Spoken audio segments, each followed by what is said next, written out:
You know, it feels like every time you search up Minecraft on YouTube, you always see one of those 100-day survival videos. They've been recommended to me for so long that I started getting curious about them. Curious enough to watch all of them? No. But curious enough to try them out for myself? Absolutely. And I figured with me doing that series about 1.0 Minecraft, I decided why not just use that? So it was settled. I would attempt to survive 100 days in hardcore Minecraft 1.0. I didn't have any specific goal for this, or really any sort of big ideas I wanted to do. I just figured I'd survive in Minecraft for 100 days. How hard could it really be? I just sort of went with the idea of, if I think of something, I'll just do it.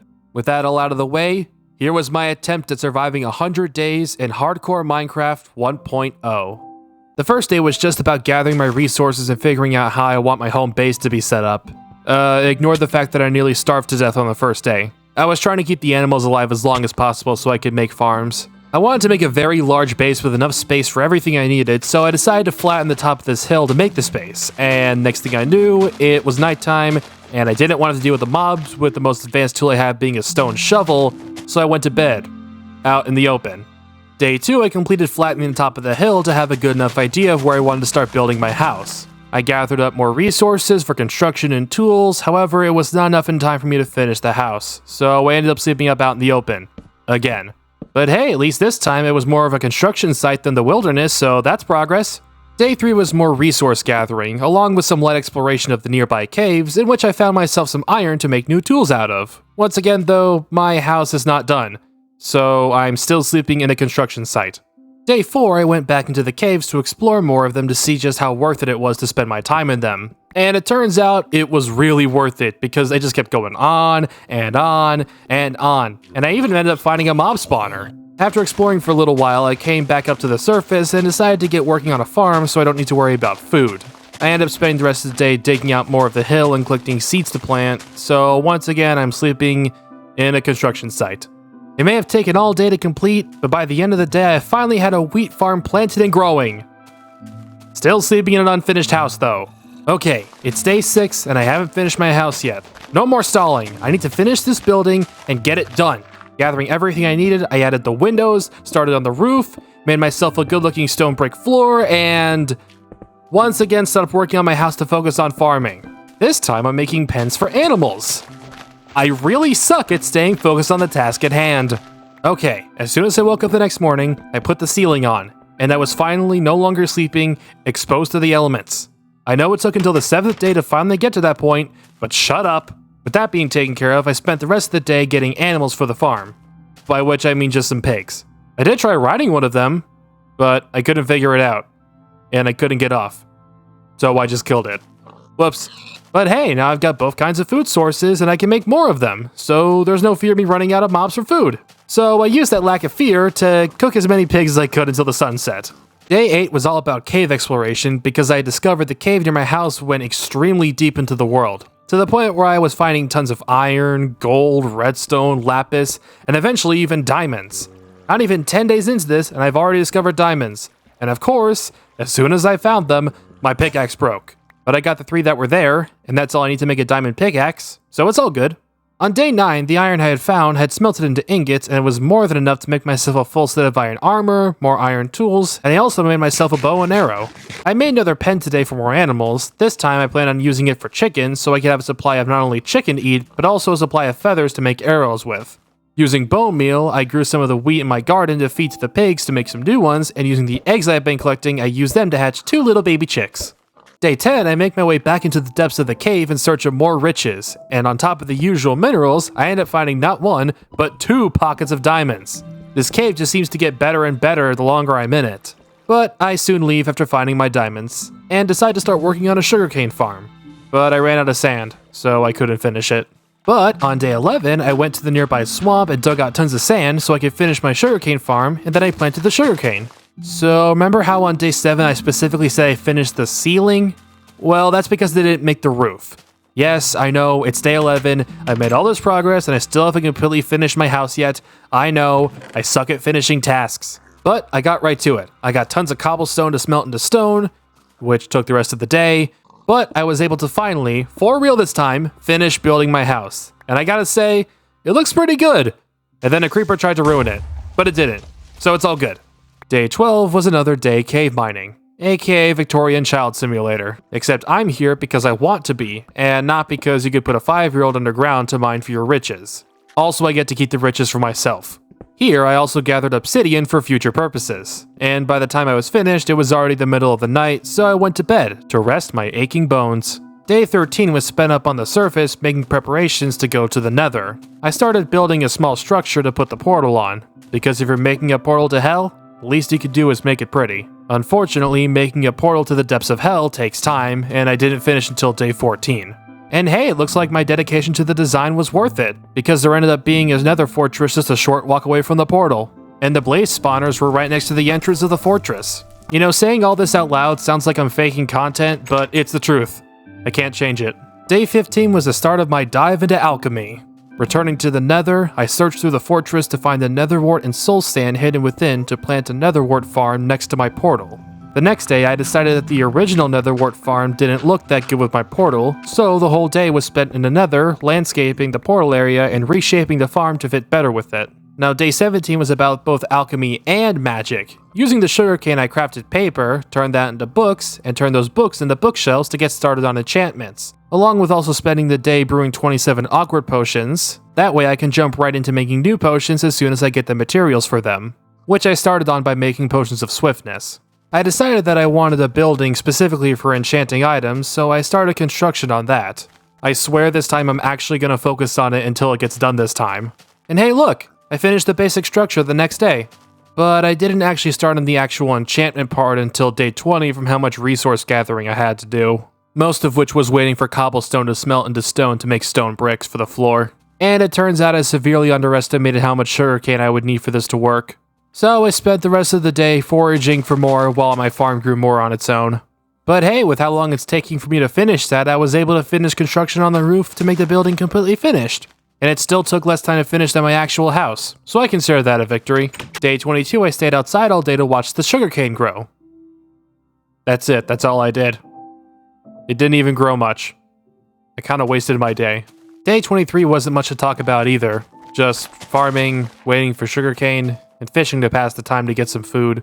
Day 24 was dedicated to changing up my farm. The pigs, as it turned out, weren't exactly dropping enough pork to justify keeping them. So I decided to look for cows instead, knowing their drops are a lot better. And I found some! Along with a couple sheep. And another pig that just showed up. But whatever, I can just kill them when they're inside the pen. I also decided it was time to upgrade myself to a diamond sword, which I used to kill my first enderman, who didn't drop a pearl. And then I killed another enderman, who also didn't drop a pearl. Not a productive enderman hunt. Another day, another foraging session looking for sugarcane. And hey, I actually got an ender pearl today, so that's cool.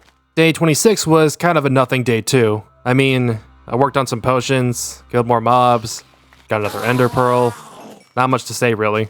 Another day of farming and fighting. Starting to fall into a pattern here. Again, more farming and fighting, definitely a pattern at this point. Finally, on day 29, the enchantment building was complete. Which now means a lot of mob killing, because remember, in Minecraft 1.0, killing mobs was the only way you could ever gain experience points. And that means I'll be spending a lot of time in the nether killing blazes. Days 30 to 32 were just me grinding experience points to get enough levels to get a good enchantment on my diamond pickaxe. And after all of that, I spent 30 levels and ended up with Fortune 1. I'll be honest, I was a little disappointed. But at that point, I was just happy to finally have something enchanted. Day 33, I went back into the cave in search of ores for me to use my new pickaxe on. But I'll be honest with you guys, it was kind of a bust. Didn't really find anything that interesting. But when I came back, I turned the ender pearls I had into Eyes of Ender, so I'm getting closer to the end at least. Okay, I'll be honest with you guys. Days 34 to 37 were just me killing as many mobs as I possibly could to gain more levels to make another enchantment. It's not really that exciting to talk about. At this point, I've reached a point of self-sustainment to where basically all that's left to do is to grind experience points. So a lot of the days at this point were just war crime levels of killing mobs. The Geneva Conventions are going to be thrown at me any day now for what I've done. On day 38, a creeper caught me coming out of my house in a surprise ambush. I'm gonna assume it was vengeance for the mountains of creepers I've slain. Didn't work though, it just mildly inconvenienced me because I had to rebuild the front of my house. Didn't change my routine of going to the nether to grind blazes for levels. I did take a moment to watch the nether wart grow. It didn't, But hey, I made it to level 30 again, which means I can do another enchantment. This time I'm enchanting my diamond sword, and I was able to get knockback 2. Not the greatest enchantment, but it's still pretty good for a sword. Going back into the cave to search for more things to mine, I ended up finding more diamonds. And thanks to my enchanted pickaxe, I was able to turn those 4 diamonds into 5 diamonds. That level grinding was worth it. And when I was killing mobs that night, I found a spider jockey. So that was cool. Days 40 to 41, I was back in the caves because on top of always needing coal, I have a crippling addiction to iron because I don't want to go through my diamonds since I don't have enough to feel comfortable with using them to make tools or other armor. Thankfully, this Fortune 1 diamond pickaxe is actually helping a lot more than I expected it to. Still wish I got more than level 1, but hey, it's working. Day 42 was a day in the nether for experience and gathering more ingredients for potions. Found a magma cube. Didn't drop anything though, but whatever, I still have almost a whole chest full of potions. The next day I realized just how much of a hoarder I had become. I had so much dirt and seeds that I had absolutely no purpose for keeping. Even in a case where I do need them, I can just get these things back with very little effort. So I did the sensible thing and threw that stuff into a lava pool close by. Afterwards, I returned to the nether to continue my regular work of killing blazes over and over and over and over and over again until the day is over. Day 44, another day, another pile of dead blazes towards my next enchantment. I'm starting to miss the versions where killing things wasn't the only way to gain experience points. The next day, I'm back in the caves finding all the iron and coal I can, and spend the night with gravel I got to dig over and over again until they turn into flint so I can make arrows later. On day 46, I decided to use the gunpowder I've been collecting to make TNT to use in the caves. I had the idea of using it to strip mine rather than just mining with a pickaxe the normal way. If I'm always killing mobs to gain experience, I might as well put what they drop to good use. And it turns out, it works better than I expected. I figured out that placing a TNT in the right spot will always make a 3x3 sized hole in the direction that it's placed in. I returned to the surface to make more to keep mining with, but by the time I made more, it was too late. I spent the next day creating a tunnel with the TNT and ended up blasting my way into a small cave. In it, I ended up finding a new mob spawner room. This time it was spiders. Continuing with blasting a hole through the world, I come to the conclusion that it was the right idea, because after finding another cave, I found another diamond vein and left with 7 new diamonds. After another 2 days in the cave searching and blasting holes through, I have enough diamonds to make a full set of diamond armor. The dream of every Minecraft 1.0 player. Though I'm not gonna use it. I'd rather blow through stacks of iron to save this stuff for later use. I also had this idea of using my gold to make several golden pickaxes to burn through on just mining stone. But day 50 proved how much of a worthless idea that was. But I found 2 more diamond veins while I was down there, so that's good. After some time in the nether and a 2v1 against Ghast, I was able to enchant my diamond chestplate. And this time, I finally got an amazing enchantment of Protection 3. Finally, an enchantment that feels worth the days of grinding mobs. The next day, I spent it on the farm going through all the bones I had gathered so I can get as much wheat in one day as I could. Also, I finally disposed of the stacks of rotten flesh I was hoarding. Why did I even waste chest spaces on that stuff? Whatever, I got over 4 stacks of wheat by the time the day was over. Day 53, more cave exploration. Didn't come home with much other than a general idea of where the new cave was going and what I can get from it later. Days 54 to 57 were just back-to-back days in the nether killing blazes to get as many levels as possible. And by the end of day 57, I realized I had a space problem, and I had to find a way to deal with it. I didn't want to have to make a whole new house, so I decided to just get myself a basement. The next several days were just non-stop construction. Because moving around all the chests of items on top of having to wait for things to smelt to make the walls and the floor takes a long time. Deciding on a brick floor to use that clay I had sitting in my chest I think turned out to be a good idea. And by the end, I think the basement looked pretty great. Day 62 was when things finally got serious again. I was beginning my journey to the end. I finally had enough Eyes of Ender to begin my search for the stronghold. The journey was long, and I lost multiple Eyes of Ender in that pursuit. But I finally found it, and I started digging down. And then the night started and I went to sleep in a hole I was digging.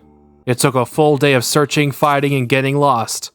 Okay, I was mostly getting lost, but I finally found the portal room, where then I immediately destroyed the silverfish spawner because fuck the silverfish. Which is when I also realized I didn't have enough Eyes of Ender to fill the portal yet. So I filled in what I could, returned to the surface, and immediately went to sleep out in the wilderness, just like the good old days. When I woke up, I made my journey back home. If this has taught me anything, it's that I have a lot more work to do before I can even think about entering that portal. It won't be easy, but I must. I can do this! Cue the montage!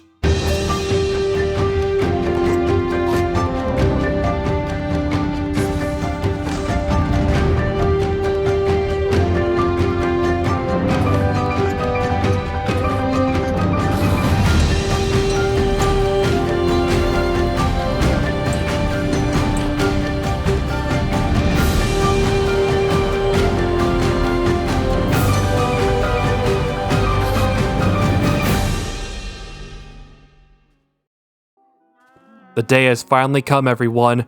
I'm ready. I have a full set of enchanted diamond armor, 6 stacks of cobblestone, 3 stacks of arrows, a bow, an enchanted diamond sword, a diamond pickaxe, axe, and shovel, tons of food, 12 potions, ender pearls, and 2 water buckets. I am as prepared for this fight as I possibly can be. It all comes down to this. When I jump through that portal, the only way out is to beat the Ender Dragon. It's all or nothing now.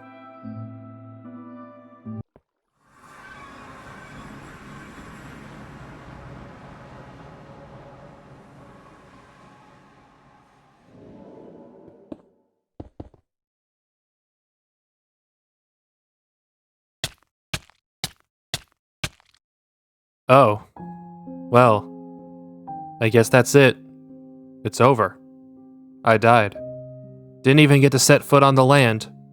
All that time, preparing, planning, just to get knocked into the void like I was nothing. I feel like I should be raging right now, smashing my stuff in anger, but I just feel numb. You know what? I guess this in and of itself is a lesson to us all. You could be prepared for anything, and still completely fail. But you know what? The journey to this failure, it was still fun. So, I have that. I guess there's nothing left to say, so I'll see you all next time.